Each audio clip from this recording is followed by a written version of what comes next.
पहले कांवड़ यात्रा, फिर Ramzan, UP international trade show और फिर दशहरा जैसे त्यौहार को सफलतापूर्वक संपन्न कराने के बाद गौतम बुद्ध नगर की पुलिस कमिश्नर लक्ष्मी सिंह अब आने वाले त्यौहार यानी कि दीपावली जैसे हिंदू धर्म का सबसे बड़ा त्यौहार जिसे कहा जाता है उसे सफलतापूर्वक संपन्न कराने के लिए अब जुट गई हैं।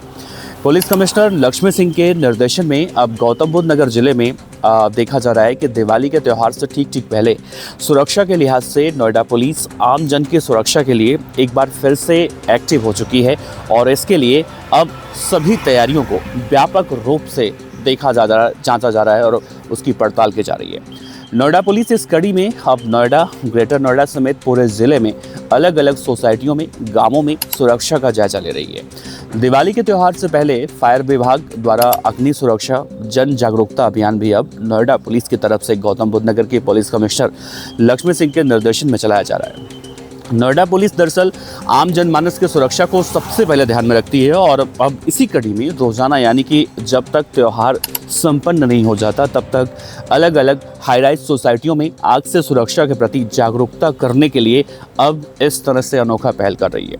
इसी क्रम में देखने को मिला कल यानी 14 अक्टूबर को भी नोएडा के अलग अलग सोसाइटियों में जाकर सुरक्षा व्यवस्था का जायजा नोएडा पुलिस ने लिया, जिसमें नोएडा के सेक्टर 44 कार्तिक कुंज सोसाइटी हो या फिर Gulmohar garden, Omaxe royal residency, greater Noida का सेक्टर म्यू हो या फिर क्लियो काउंटी हो, नोएडा का सेक्टर 121 का संप्रति सीविटेक हो या फिर नोएडा का सेक्टर 76 हो। इस तरह से नोएडा पुलिस पूरे नोएडा और ग्रेटर नोएडा या फिर कहें कि गौतम बुद्ध नगर के सभी सोसाइटियों में अब जाकर 5 दिन का ये कार्यक्रम चलाया जा रहा है, जिसमें आम जन को कहीं ना कहीं सुरक्षित रखने के लिए, उन्हें जागरूक करने के लिए नोएडा पुलिस अब इस तरह से अनोखा पहल कर रही है। और ऐसा हमने लगातार देखा है जब किसी भी तरह का कोई त्यौहार आता है, चाहे वो हिंदुओं का त्यौहार हो या फिर मुस्लिमों का त्यौहार हो, नोएडा पुलिस उसे सफलतापूर्वक संपन्न कराने की पूरी कोशिश में जुट जाती है।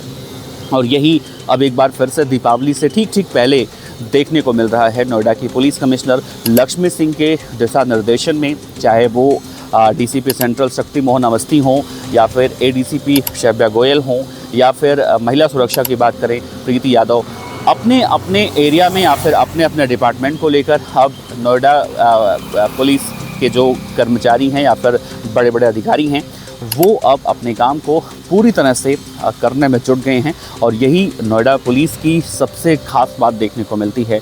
खैर देखने को ये भी मिला कि अब ये अभियान जो है चलाया जा रहा है तब तक जब तक कि ये त्यौहार सफलतापूर्वक संपन्न नहीं हो जाता। नोएडा पुलिस ने आम जन की सुरक्षा के लिए ही इसके लिए कई गाइडलाइन भी जारी की हैं, जैसे बैल्कनी में कपड़े या फिर प्लास्टिक कागज़ जैसे ज्वलनशील सामग्री नहीं रखने का सलाह दिया गया है। बालकनी हमेशा खाली रखने की बातें कही गई हैं। दीपक या फिर मोमबत्ती को पर्दों या फिर कपड़ों के पास नहीं रखने की बातें कही गई हैं। सजावटी झालर हो या फिर रंगीन लाइटें लगाते समय ये ध्यान रखने की बात कही गई है कि विद्युत वायरिंग पर ज़्यादा भार न पड़े। सभी जो निकास मार्ग होते हैं घर के उसे सदैव अवरोध मुक्त रखा जाए। गमले जैसे हैं उन्हें अलग से रखा जाए, रास्ता बाधित ना करे। भगवान न करे अगर किसी कारण बस आग लगती है तो इस हालात में क्या करें और क्या ना करें, ये भी नोएडा पुलिस ने बताया है। इसमें यह कहा गया कि आग लगने पर सबसे पहले फायर अलार्म यानी अग्नि चेतावनी घंटी एक्टिव करें। उसके तुरंत बाद अपने घर से बाहर निकलने की कोशिश करें। यदि बाहर निकलना संभव नहीं है तो घर के अंदर ही किसी सुरक्षित जगहों पर दरवाजे खिड़कियां बंद बैठें और दरवाजे खिड़कियां बंद कर लें ताकि धुआं अंदर ना आ पाए। चौथा ये कहा गया है कि फायर सर्विस या फिर राहत टीम के आने तक धैर्य बनाए रखें। और पांचवा ये कहा गया है कि अगर संभव हो तो बैल्कनी में आकर सहायता का संकेत दें और प्रतीक्षा करें। अग्निशमन तथा आपात सेवा उत्तर प्रदेश की तरफ से ये भी अनुरोध किया गया है कि अग्नि सुरक्षा उपायों का सावधानियां हैं उसे अपनाते हुए ही दिवाली का त्यौहार सुरक्षित तरह से मनाएं। तो नोएडा पुलिस इसी तरह से 13 अक्टूबर से 17 अक्टूबर तक अब नोएडा, ग्रेटर नोएडा या फिर कहें पूरे गौतम बुद्ध नगर जिले में अलग अलग सोसाइटियों में, अलग अलग गांवों में, अलग अलग कस्बों में जाकर अब लोगों को सुरक्षित रहने के लिए जागरूक कर रही है।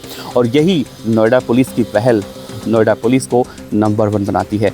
आप नोएडा पुलिस के इस काम को क्या कहेंगे, कमेंट बॉक्स में ज़रूर बताइएगा। नमस्कार।